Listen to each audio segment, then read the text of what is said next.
Buenas noches a toda la comunidad de Relatos de la Noche.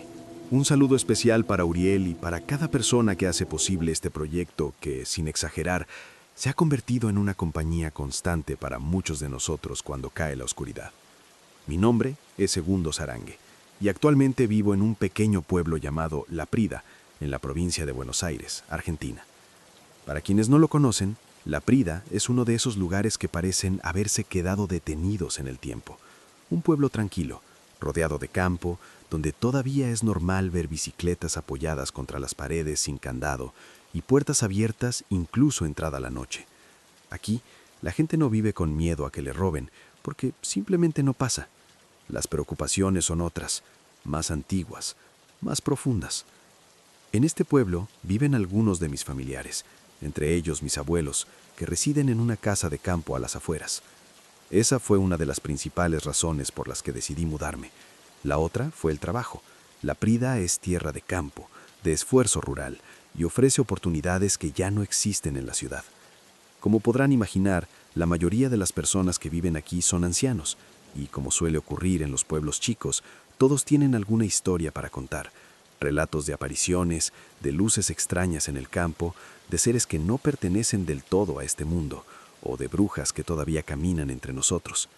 Siempre pensé que con el tiempo yo también terminaría sentado en una silla contándole historias a los más jóvenes.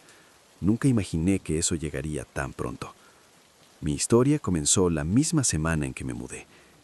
Era miércoles 17 de julio, cuando llegué en colectivo con poco equipaje, algo de ropa y algunos objetos personales. Mi nuevo hogar era un pequeño ranchito que había pertenecido a una pareja de porteños, gente de ciudad que lo había comprado para escapar del ruido y el caos de la capital. Debo confesar algo.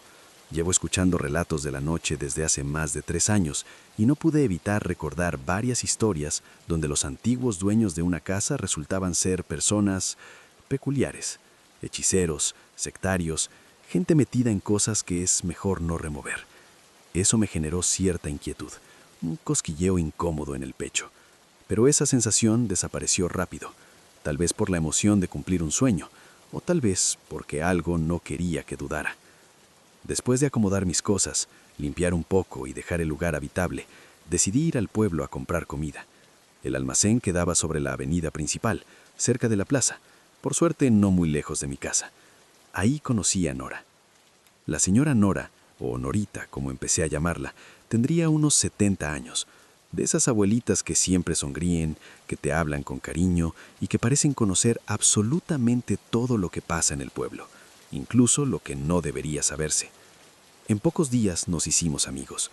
En una de mis visitas, después de una charla larga sobre mi familia, mi vida y mi amor por el campo, Norita me ofreció algo curioso: un pequeño servicio de delivery que hacía su nieto Javier para juntar dinero y poder viajar con su escuela. Acepté encantado. Cuando me pidió la dirección, le dije sin pensarlo: vivo acá a la vuelta, en el ranchito del fondo de la calle Belgrano, el que me dejaron los porteños. Norita estaba de espaldas, buscando un papel para anotar, pero en cuanto escuchó eso, se quedó quieta. Se dio vuelta lentamente. Su sonrisa desapareció. ¿Podés repetirme eso?, me preguntó, con una mueca extraña. Se lo repetí, y entonces su rostro cambió por completo. Vi preocupación, miedo, algo que jamás había visto en ella.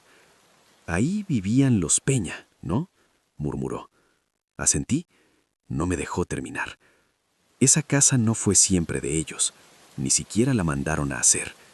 Me explicó que mi ranchito era una de las casas más antiguas del pueblo, al menos 90 años. Cuando era niña, su padre siempre les prohibía pasar por ahí, ni siquiera si era el único camino. Hablaba de una mujer, una bruja. La llamaban Ana María del Tilo, la brujita del Tilo. Decían que, como si fuera una orden, personas encapuchadas llegaban a esa casa, túnicas negras, ropas rotas, gente que nadie reconocía. Una noche, un grupo de jóvenes decidió burlarse de ellas. Uno de ellos desapareció. Nunca más volvió. Norita terminó su relato mirándome fijamente. En esa casa vivieron al menos 8 inquilinos. Todos se fueron, algunos de madrugada, otros en pijama. Esa noche, cuando volví a casa por primera vez, sentí que no estaba solo. Esa noche regresé al ranchito con una sensación difícil de explicar. No era miedo exactamente, era algo más sutil, como si una idea ajena se hubiera instalado en mi cabeza sin pedir permiso. Las palabras de Norita me daban vueltas una y otra vez. No pasar por ahí, la brujita del tilo, nunca se fueron tranquilos. Intenté reírme solo. Me repetí que eran cuentos de pueblo, historias exageradas que crecen con los años, adornadas por la memoria y el miedo colectivo. Yo siempre fui escéptico, siempre necesité pruebas, explicaciones lógicas, algo concreto a lo que aferrarme. Pero aún así, cuando abrí la puerta del ranchito, algo no estaba bien. Un golpe de frío me dio directo en la cara. No era una corriente normal, era un frío seco, pesado, como si el aire hubiera estado esperando detrás de la puerta. Me quedé quieto un segundo, con la mano todavía en la cerradura. Miré alrededor. Todo estaba como lo había dejado. Ninguna ventana abierta, ninguna rendija visible. Habrá sido una brisa, murmuré, pero no me convencí ni a mí mismo. Dejé la mochila, me quité la campera y fui revisando habitación por habitación. Todo cerrado, todo en orden. Aún así la casa se sentía ocupada, como cuando entras a un lugar donde alguien estuvo discutiendo hace poco y el ambiente todavía está cargado. Decidí ignorarlo. Mientras cocinaba algo simple, encendí el pequeño televisor viejo que tenía sobre la mesada. Siempre lo usaba como ruido de fondo. Me tranquilizaba escuchar voces humanas aunque no prestara atención a lo que decían. Las noticias iban y venían, hasta que el sonido empezó a distorsionarse. Primero fue leve, un chisporroteo, después una interferencia más fuerte. La imagen comenzó a perder color, a romperse en manchas grises y negras. Justo ahora, gruñí. Me sequé las manos y empecé a mover las antenas, como siempre hacía. Ese televisor jamás me había fallado, nunca. Mientras ajustaba la señal, juraría que escuché algo distinto dentro de la estática. No palabras claras, no todavía, solo una sensación, como si alguien intentara hablar desde muy lejos. Seguí moviendo las antenas hasta que de pronto... ¡Shh! Segundo. Me congelé. El sonido fue breve, bajo, pero claro. Di 2 pasos hacia atrás, con el corazón golpeándome el pecho. La televisión se apagó sola en ese instante, dejándome en un silencio espeso, casi físico. No, no puede ser, susurré. Me convencí de que había sido el cansancio, el ruido blanco, mi mente completando sonidos donde no los había. Aún así, el televisor no volvió a encender. Me acosté pensando que dormiría como un bebé. El trabajo del campo me había dejado molido, el cuerpo pesado, los músculos rendidos, pero algo no encajaba. Ninguna posición era cómoda. Me movía, giraba, volvía a quedar boca arriba. La mente en blanco, pero alerta, consciente. De repente, el sonido de la televisión me despertó de golpe. Me senté de un salto. Las noticias estaban sonando en la cocina. Yo recordaba perfectamente haber desenchufado el televisor. Con el corazón acelerado, caminé hacia la cocina para apagarlo. Y entonces lo vi. El cable no estaba conectado. Sentí como la sangre se me iba de la cara. En ese instante, un ruido fuerte salió del aparato, un estallido seco, y la televisión se apagó de nuevo. Retrocedí instintivamente. Ya no había forma de negarlo. Volví a la habitación intentando convencerme de que todo tenía una explicación. Me acosté, cerré los ojos y entonces el frío. Un frío brutal me recorrió el cuerpo. Quise moverme. No pude. Estaba completamente rígido, pegado al colchón, como si la cama me hubiera tragado. Solo podía mover los ojos. Intenté gritar. No salió nada. Pensé en la parálisis del sueño, pero en el fondo sabía que esto era distinto. Entonces los escuché. Primero una voz, luego otra, después muchas más. Susurros, cantos, una melodía lenta, antigua, imposible de entender pero profundamente perturbadora. Las voces se acercaban. De pronto, silencio. Un silencio tan absoluto que dolía. Y entonces, los pasos, descalzos, arrastrándose por el pasillo. Uno, otro, otro más. Se acercaban. Escuché como algo se apoyaba con las manos, como si caminara en 4 patas. Cuando llegó a la puerta de mi habitación, todo se detuvo. Giré los ojos y la vi. Una silueta negra asomada por el marco de la puerta, mitad del cuerpo oculto, observándome. Entró. Era una mujer, o algo que alguna vez lo fue. Alta, demasiado, la espalda torcida, los brazos huesudos, blancos, terminando en manos largas, antinaturales. Su cabello gris, sucio, le cubría parte del rostro. La piel, podrida. Se acercó. Sentí su respiración helada junto a mi oído. «Vas a venir conmigo», recé, como nunca antes. Padre Nuestro, Ave María. Cerré los ojos con fuerza. Cuando los abrí, ya no estaba. Solo quedó el frío y un olor a tierra húmeda.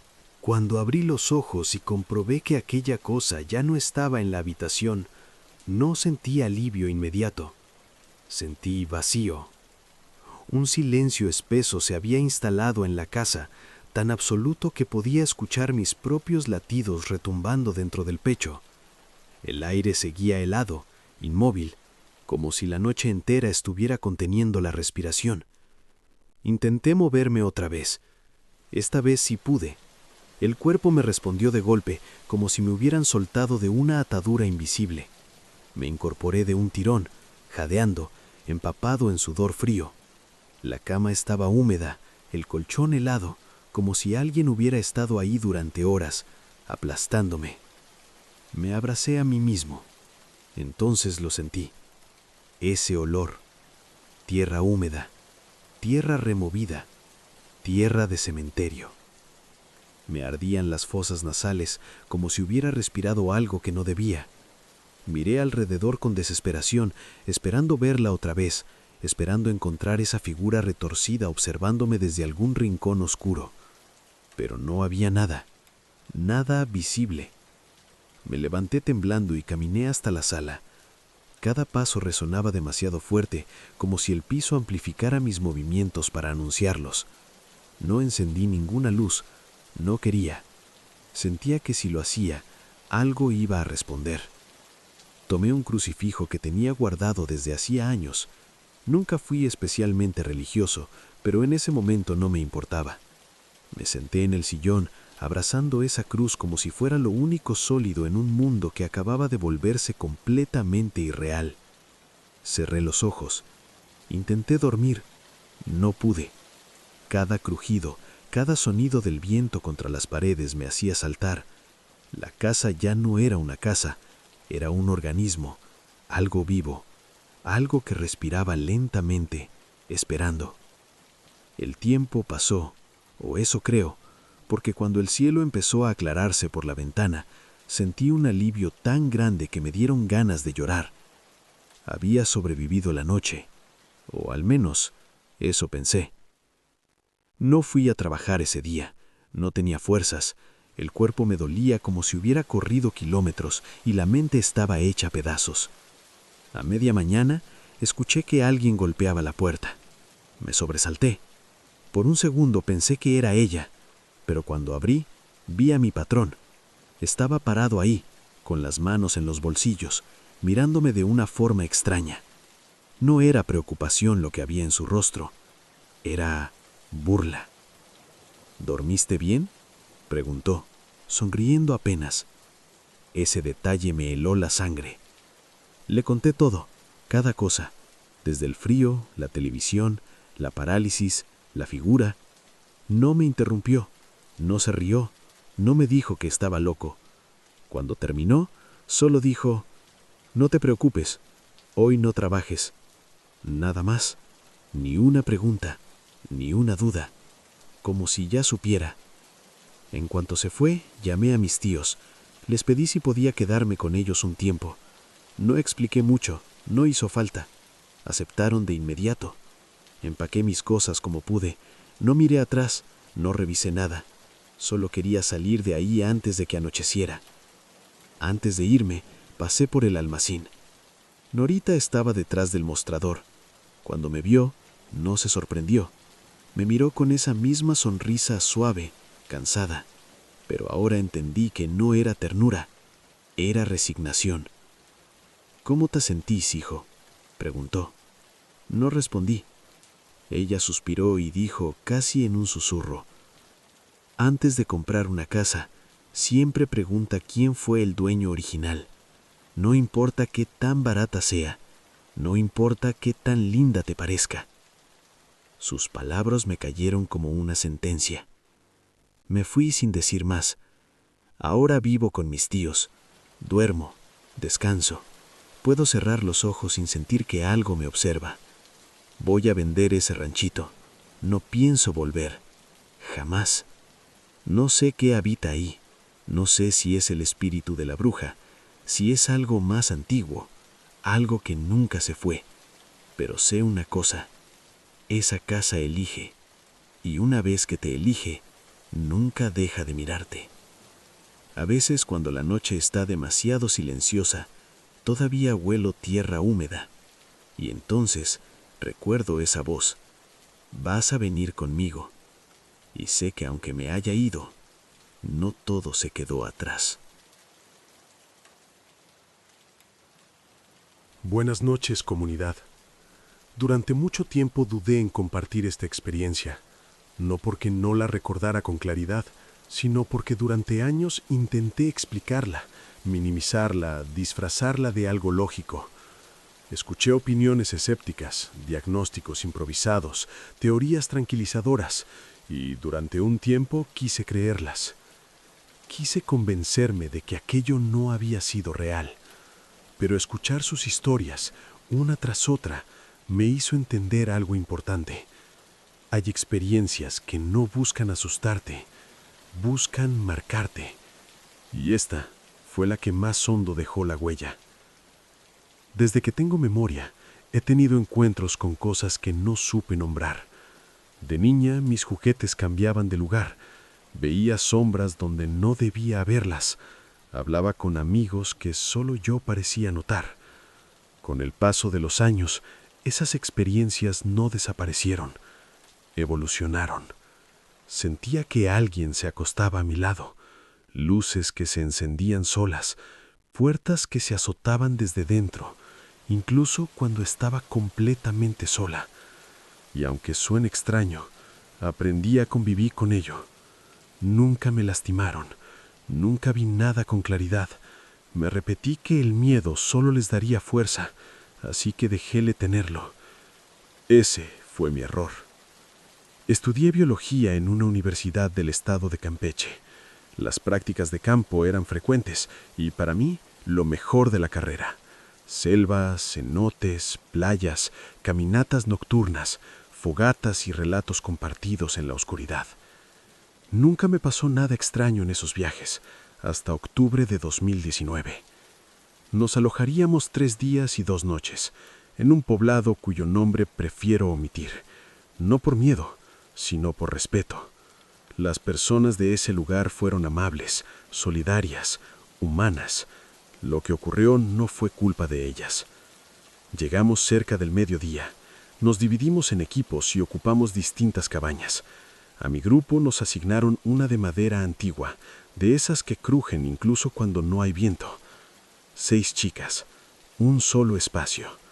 Nada parecía fuera de lugar. Esa noche regresamos agotadas del muestreo nocturno, sucias, cansadas, hambrientas. Mis compañeras se fueron al comedor, yo no.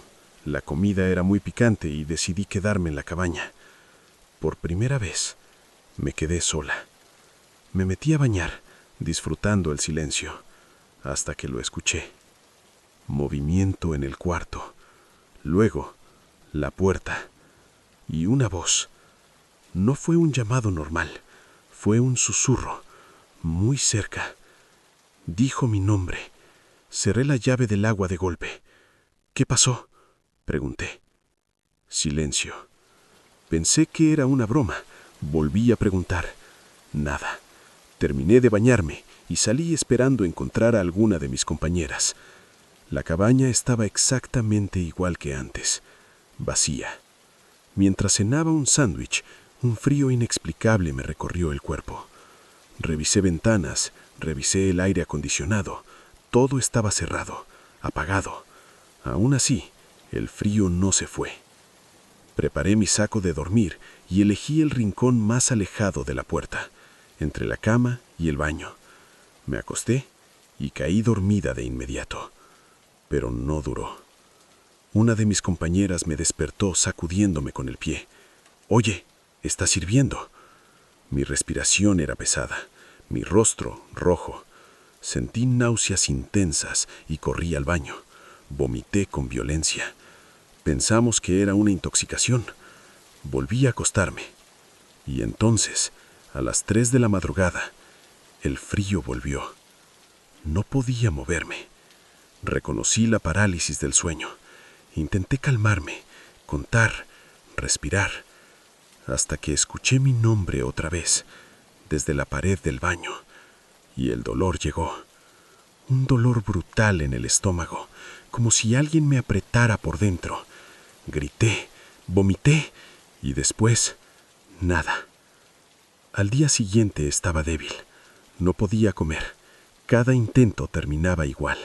Dolor, náuseas y esa sensación constante de no estar sola.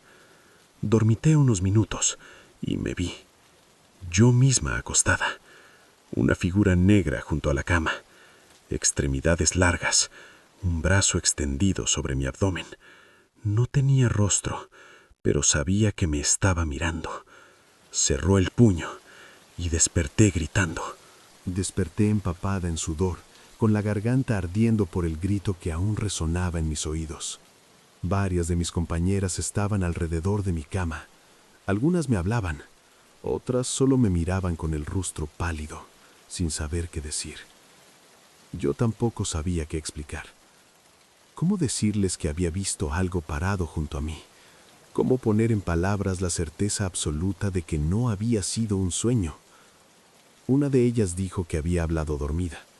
Otra aseguró que solo había sido una pesadilla. Yo asentí, no porque les creyera, sino porque sabía que no iban a entender. El resto del día fue una tortura lenta. El dolor en el estómago iba y venía como una marea enferma. No comí nada, apenas bebí agua. Cada vez que cerraba los ojos, sentía esa presión invisible, como si algo aún estuviera ahí, esperando el momento justo para apretar otra vez. Nadie más escuchó voces. Nadie más sintió frío. Eso fue lo peor, porque comprendí algo que me heló la sangre. Solo yo estaba siendo visitada. Esa noche pedí dormir acompañada. Nadie se negó. Movimos los colchones para estar juntas, espalda con espalda, como si eso pudiera protegernos. Yo no quería dormir, pero el cuerpo cedió. Siempre cede. No hubo parálisis esta vez. Abrí los ojos de golpe. La cabaña estaba en silencio absoluto, un silencio tan profundo que parecía artificial, como si alguien hubiera apagado todos los sonidos del mundo. Entonces lo sentí. Peso, no sobre el pecho, sino sobre el vientre. Un peso firme, deliberado. Intenté moverme. Pude. Giré la cabeza lentamente y la vi. No como en el sueño, no borrosa, no incompleta. Estaba ahí. Su cuerpo era demasiado largo para estar de pie dentro de la cabaña. Se encorvaba, como si el techo la obligara. La piel no era negra, era oscura, opaca, como tierra mojada. Sus brazos eran delgados pero fuertes, demasiado. Uno de ellos presionaba mi abdomen. No tenía rostro. Donde debería estar solo había una hendidura, como una boca cerrada que jamás sonreiría. Y aún así, habló. No con palabras, con intención. Te quedaste sola. Eso nos permite entrar. Quise gritar. No salió sonido. Mis compañeras dormían o fingían. Nunca lo sabré. No sentí odio en esa presencia, ni furia, ni maldad. Sentí hambre, un hambre antigua, paciente.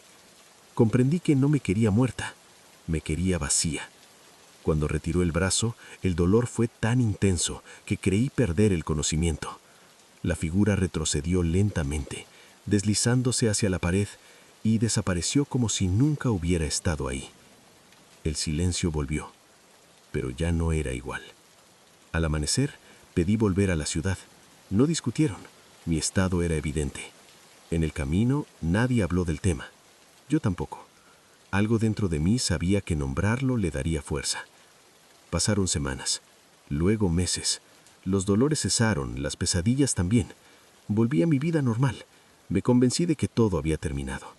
Hasta que una noche, en mi casa, desperté con ese mismo olor. Tierra húmeda, tierra removida y una certeza aterradora. Aquello no estaba ligado al lugar, estaba ligado a mí. Desde entonces evito quedarme sola. No duermo con la luz apagada, no cierro completamente las puertas. No porque crea que eso me protege, sino porque sé que está esperando. Esperando el momento exacto, la noche exacta, la soledad perfecta. Porque hay cosas que no atacan de inmediato. Algunas te siguen.